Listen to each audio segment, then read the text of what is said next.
8h38 no ar, o Conversa de Redação dessa terça-feira, 2 de agosto de 2022. Para debater os principais assuntos do dia, os mais polêmicos, hoje a gente tem uma equipe grande aqui, uma mesa cheia. Edilene Lopes, Lucas Ragazzi, Malco Camargos e Rita Mundim. E a gente começa falando das eleições de outubro.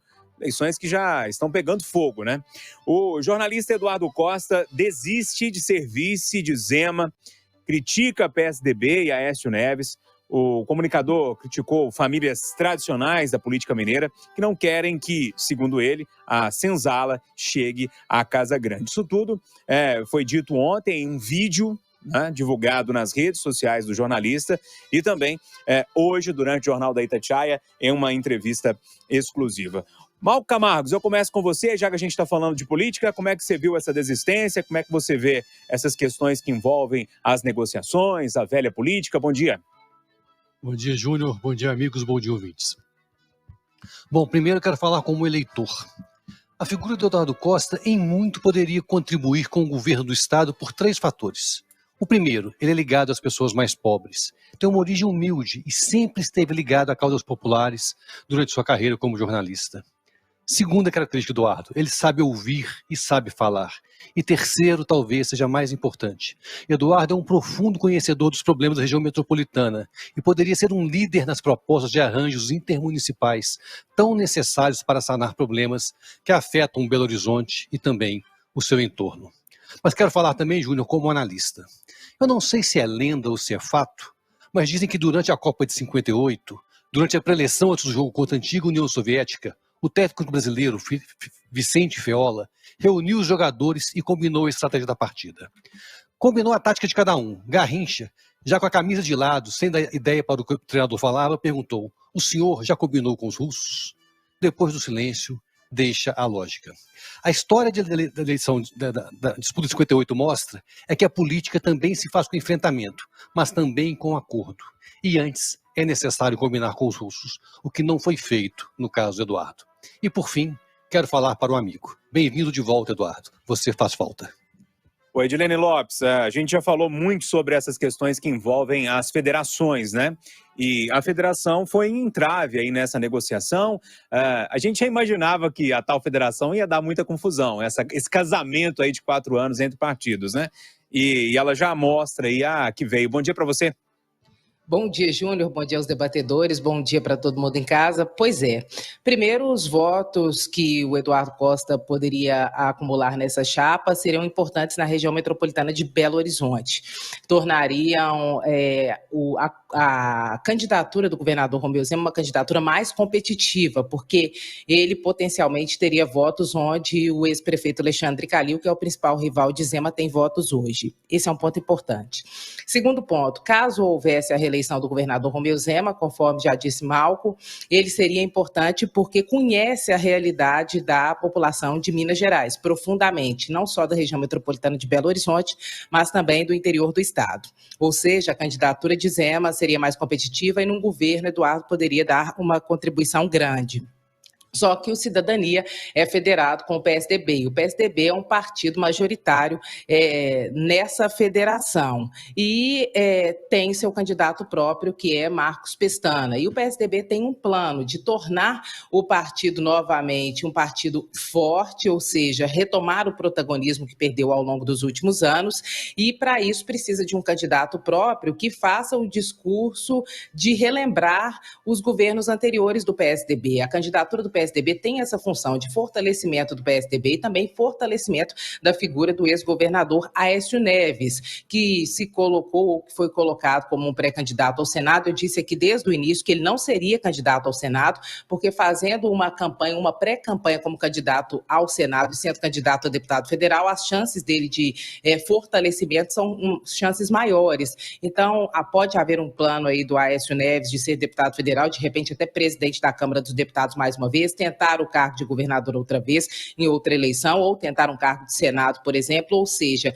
ele aposta no fortalecimento do nome dele, que foi também enfraquecido ao longo dos últimos anos. Então, tudo isso tem que ser levado em consideração na hora de se analisar esse cenário todo. E é essa a situação que é posta nesse momento. E a candidatura de Eduardo Costa poderia fortalecer a candidatura de Zema. Se as outras candidaturas de direita forem mantidas, como, por exemplo, a de Marcos Pestana e Carlos Viana, essa eleição em Minas Gerais pode acabar indo para o segundo turno, Júnior.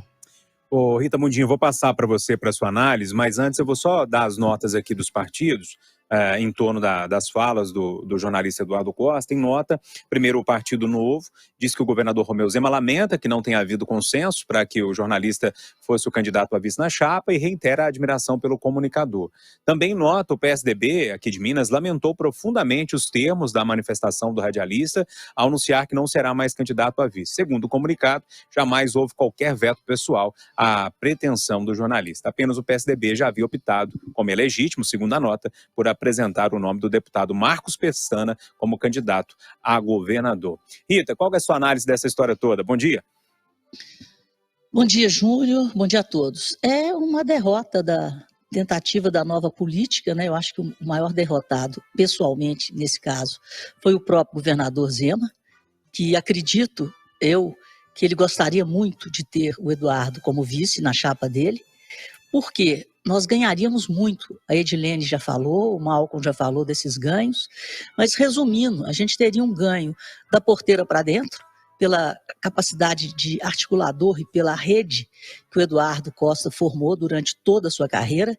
Então ele seria um importante articulador para o governo Zema, e perdemos da porteira para fora, porque como comunicador e com a capacidade que ele tem, ele deixaria o governo muito mais transparente e muito mais próximo do entendimento do povo.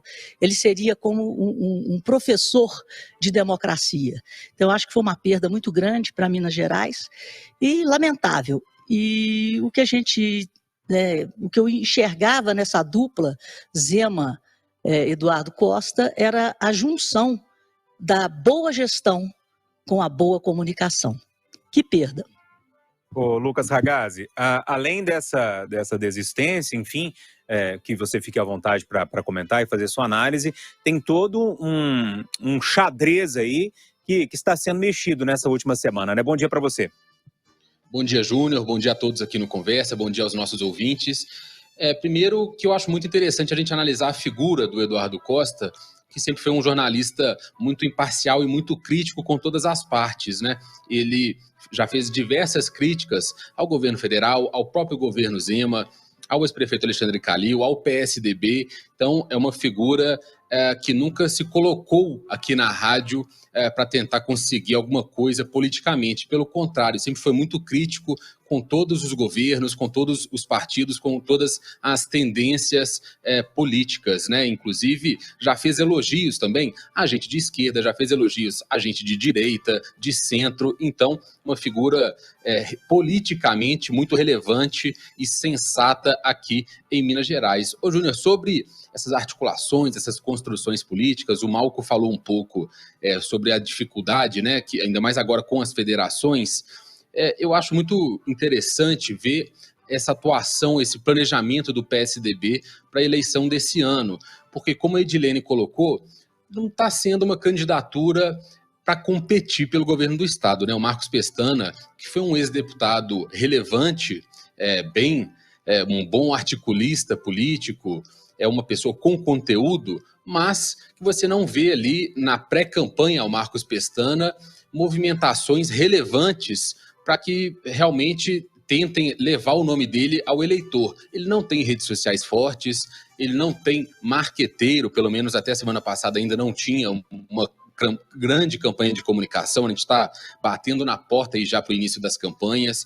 Ele não tem uma agenda tão forte, uma agenda tão percorrida pelo interior de Minas, o que é essencial para todo candidato a governador. Então é interessante observar também esse tipo de questão, né? Como que vai ser lançada uma candidatura que claramente, assim, o próprio partido parece não estar apostando tanto em chances de vitória. Eu acho que a gente perdeu uma chance de ter alguma coisa nova, né? Alguma coisa diferente na política. Claro que na eleição o eleitor vai decidir, não é porque ele é jornalista que conhece tão bem os problemas e sempre propôs coisas inteligentes, sempre fez críticas muito inteligentes, que ele seria a melhor opção, mas acho que seria uma opção nova, uma opção relevante e diferente para o eleitor mineiro. Acho que a democracia, nesse caso, sai perdendo.